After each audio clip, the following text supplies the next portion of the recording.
بسم اللہ الرحمن الرحیم۔ السلام علیکم ورحمۃ اللہ۔ یہ ہمارا لیکچر نمبر 16 ہے، جس میں ہم نے دو تین چیزوں کو ڈسکس کرنا ہے، جیسے جرح و تعدیل کا علم ہے، علم اسماء الرجال ہے، اور جرح و تعدیل اور اسماء الرجال میں کیا فرق ہے، اور حدیث پاک کی قانونی حیثیت ہے۔ اس کے متعلق ہم نے پڑھنا ہے۔ فرسٹ پہ جرح و تعدیل کا علم، لفظ یہ تعدیل لفظ ہے، یہ غلطی سے یا اور لام الگ ہو گیا۔ اونچے درجے پر فائز ہونا، بہت مضبوط ہونا، اعلیٰ، سچا، خوب یاد رکھنے والا، بہت زیادہ سچا، قابل اعتماد، یہ تعدیل کے معنی میں آتے ہیں۔ یعنی یہ وہ علم ہوتا ہے جس میں روایان حدیث کے وہ عیب بیان کیے جاتے ہیں جن کی وجہ سے ان کی عدالت، یعنی عدالت کیا ہوتی ہے، جس کو بولتے ہیں جی، جو ایسی قوت ہوتی ہے، یعنی کہ جو اس کو تقویٰ پر مجبور کرتی ہے، تو ایسی یہ ان میں اس ایوب کو بیان کیا جاتا ہے جن کی وجہ سے ان کی عدالت، یعنی ان کے تقویٰ کی قوت جو ہے وہ ساقط ہو جاتی ہے، کم ہو جاتی ہے، ختم ہو جاتی ہے، اور ان کی روایت کردہ حدیث رد ہو جائے۔ یعنی ان کے عیوب کو بیان کیا جاتا ہے، ان عیوب کو جن کی وجہ سے ان کے تقویٰ کی جو صفت ان میں ہوتی ہے وہ ختم ہو جائے، اور اس وجہ سے ان کی روایت کردہ حدیث کو رد کر دیا جاتا ہے۔ اچھا، نمبر 2 ہے الفاظ جرح۔ جرح مطلب دھوکہ باز، دجال، حدیث خود سے یعنی حدیث کرنے والا، قابل ترک جس کو ترک کر دیا جائے، غلط بیانی کرنے والا، یا پھر جو قابل بھروسہ نہ ہو، ان کے لیے یہ الفاظ جرح استعمال کیے جاتے ہیں۔ روایان حدیث کے بارے میں بتانا کہ وہ عادل ہے یا نہیں، اور اس کے عدل یا ضابط ہونے کا حکم لگانا۔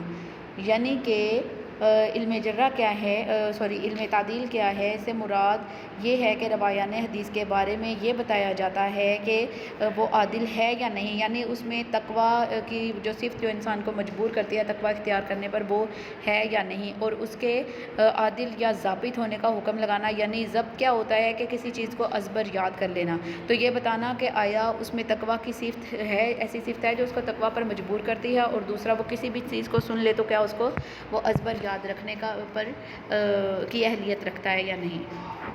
ٹھیک ہے۔ علم اسماء الرجال، اس علم کو فن اسماء الرجال بھی کہا جاتا ہے۔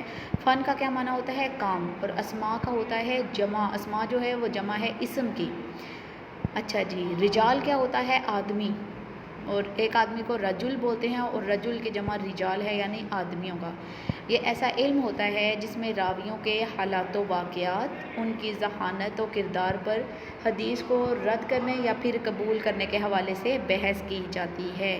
یعنی راویوں کے حالات و واقعات کو معلوم کیا جاتا ہے اور دیکھا جاتا ہے کہ انہوں نے اپنی زندگیاں کیسے گزاری، ان کا کردار کیسا رہا، اس کی بنا پر جو ہے وہ حدیث کو یا تو قبول کیا جاتا ہے اور یا پھر رد کر دیا جاتا ہے۔ علم جرح و تعدیل اور اسماء الرجال میں کیا فرق ہے؟ علم جرح و تعدیل جو ہوتا ہے اس میں راویوں کی ثقافت و عدالت اور ضابطہ وغیرہ کے اعتبار سے بحث کی جاتی ہے۔ یہ بھی ہم نے پڑھا ہے کہ ان میں دیکھا جاتا ہے کہ وہ ضابط ہیں، عادل ہیں یا نہیں ہیں، اس لحاظ سے ان کی حدیث کو پھر رد کیا جاتا ہے یا پھر قبول کر لیا جاتا ہے۔ اور علم اسماء الرجال کیا ہے؟ اس میں راویوں کے حالات و واقعات اور ان کے کردار پر بحث کی جاتی ہے، اور اس لحاظ سے جو ہے وہ حدیث کو رد یا قبول کیا جاتا ہے۔ اچھا جی، نیکسٹ ہے حدیث جو ہے اس کو قانونی حیثیت حاصل ہے۔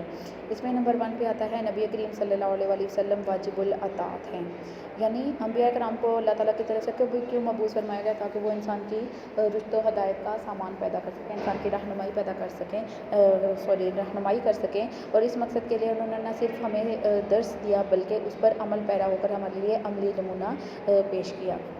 انبیاء کی پرورش چونکہ اللہ تعالیٰ کے زیر نگرانی ہوتی ہے، اللہ تعالیٰ کی تربیت جو ہوتی ہے انبیاء کرام کی اور دیکھ بھال جو ہوتی ہے براہ راست اللہ پاک کی نگرانی میں ہوتی ہے، وہ معصوم ہوتے ہیں، ان کے کردار جو ہیں وہ پاکیزہ ہوتے ہیں اور امت کے لیے نمونہ تقلید ہوتے ہیں۔ چنانچہ اللہ پاک فرماتا ہے لَقَدْ كَانَ لَكُمْ فِي رَسُولِ اللَّهِ أُسْوَةٌ حَسَنَةٌ، پھر نبی کریم صلی اللہ علیہ وسلم کی اطاعت کا قرآنی حکم ہے، یعنی ازر قرآن آپ صلی اللہ علیہ وسلم کے اطاعت کے متعلق کیا فرمایا جاتا ہے؟ قرآن پاک میں آتا ہے وَمَا آتَاكُمُ الرَّسُولُ فَخُذُوهُ وَمَا نَهَاكُمْ عَنْهُ فَانْتَهُوا، جو چیز آپ وسلم دیں اسے لے لو، جس چیز سے روکیں اس سے رک جاؤ۔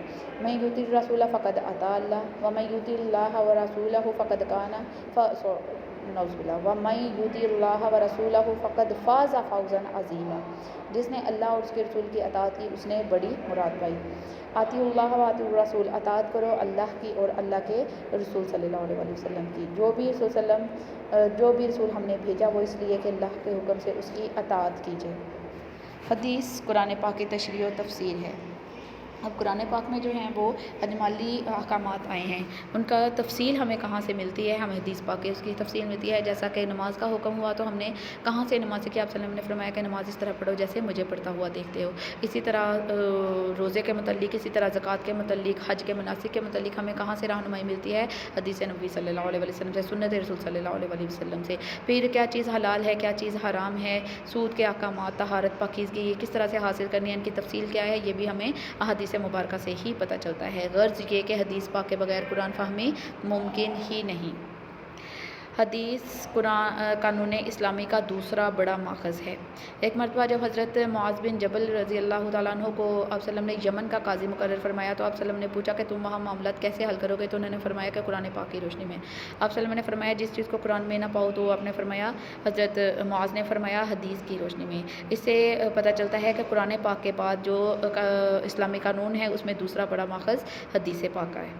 رسول اللہ صلی اللہ علیہ وسلم کی تاکید، آپ صلی اللہ علیہ وسلم نے حدیث و سنت پر عمل کرنے کا بار بار حکم دیا۔ حجۃ الوداع کے موقع پر آپ صلی اللہ علیہ وسلم نے فرمایا کہ میں تمہارے درمیان دو چیزیں چھوڑے جا رہا ہوں، جب تک ان پر قائم رہو گے گمراہ نہ ہوگے۔ وہ کون سی دو چیزیں ہیں؟ پہلی کتاب اللہ اور دوسری سنت رسول صلی اللہ علیہ وسلم۔ پھر آپ صلی اللہ علیہ وسلم نے فرمایا میری تمام امت جنت میں جائے گی سوائے اس کے کہ جس نے انکار کیا۔ تو صحابہ کرام کے پوچھنے پر آپ صلی اللہ علیہ وسلم نے فرمایا کہ جس نے اطاعت کی میری وہ جنت میں جائے گا، اور جس نے میری نافرمانی کی اس نے میرا انکار کیا۔ آپ صلی اللہ علیہ وسلم نے فرمایا جس نے میری اطاعت کی اس نے اللہ کی اطاعت کی، اور جس نے میری نافرمانی کی اس نے اللہ کی نافرمانی کی۔ صحابہ کرام کا طرز عمل کیا ہوا کرتا تھا کہ وہ سنت و حدیث کی پوری چمک دھمک کی مثال تھے۔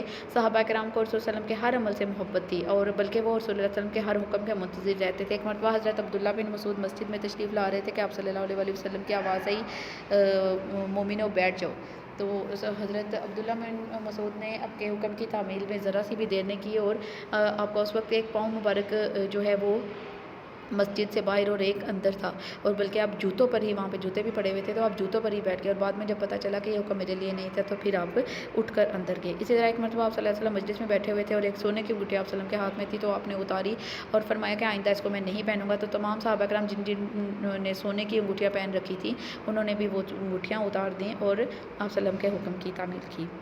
خدا کی خوشنودی کا حصول، اللہ تعالیٰ فرماتا ہے اے نبی صلی اللہ علیہ وسلم کہہ دیجیے اگر تم اللہ سے محبت رکھتے ہو تو میری اتباع کرو، اللہ تم سے محبت کرے گا۔ اس آیت سے صاف واضح ہوتا ہے کہ اللہ پاک نے مومنوں کو حکم دیا ہے کہ اگر میرے سے محبت کرنا چاہتے ہو تو میرے رسول کی اتباع کرو، اس کے بدلے میں اللہ مومنین سے محبت رکھے گا۔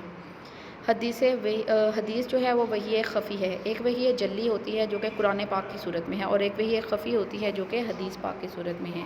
تو حدیث کو وحی خفی کا درجہ حاصل ہے کیونکہ رسول اللہ صلی اللہ علیہ وسلم یا انبیاء کرام جتنے بھی آج تک مبعوث ہوئے وہ کچھ بھی اپنی طرف سے نہیں کہتے تھے، وہ جو کچھ بھی بیان کرتے وہ اللہ کی طرف سے ان کی طرف وحی کیا ہوا ہوتا تھا۔